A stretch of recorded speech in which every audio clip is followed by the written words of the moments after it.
How's it going, guys? How's it going? Happy bank holiday. Today we get into what will be the last relatively heavyish week of my prep before we taper again and I get closer to competition. So this is week 11? No, week 10? No, week 11, yeah. Week 11, day one, deadlifts. And we start things off with the speed squats. So I didn't use the bands because I just didn't have anywhere to set them up. And the camera angle is absolutely terrible. But if there's one thing I want to say is that I have so far in this prep not moved 140 kilos as easy as I just did there for multiple sets. And I want to talk about that today because it's been actually a year since I've gone through something that at the time for me was very hard to get over. And I had to kind of seek help more so from a physical point of view because I remember I was prepping for a competition and my head was just all over the place and that affected my performance massively. And it was this time last year that I guess like I unlocked what was inside me, a superpower.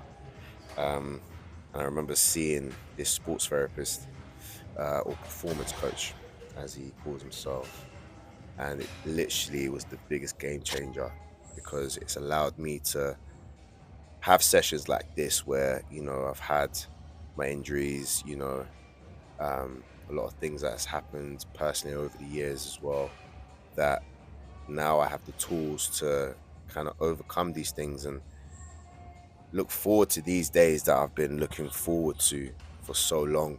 um, and I just want to share that with you because sometimes when it comes to training,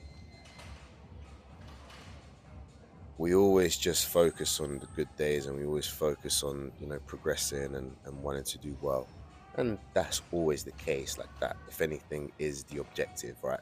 Especially when you're looking to get stronger, whether you're competing or just chasing that next number that you want to hit, the next personal best that you want to achieve. However, you have to understand that with that journey, there will be days where you won't feel your best. There will be hurdles that you would have to overcome, and that will present itself that at the time you may not be able to jump it, but for as long as you stay consistent, you will get there. And I cannot thank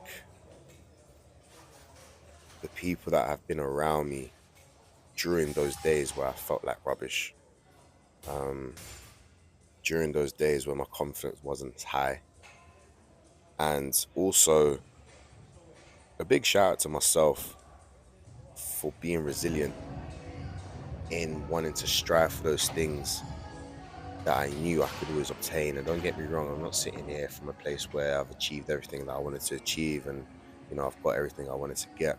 But the resilience assures me that I will get there, and it makes days like this ever more worthwhile. So let that be a message for you if you're watching this, just to know that regardless of where you're going through now, that doesn't mean this is where you stay. Like, you will get there. And I want to be the living proof of that. So thank you very much for watching. I know this one's a bit deep, but I definitely just wanted to share that. So day 2 on the way, guys. Thanks for watching. Like, share, and subscribe.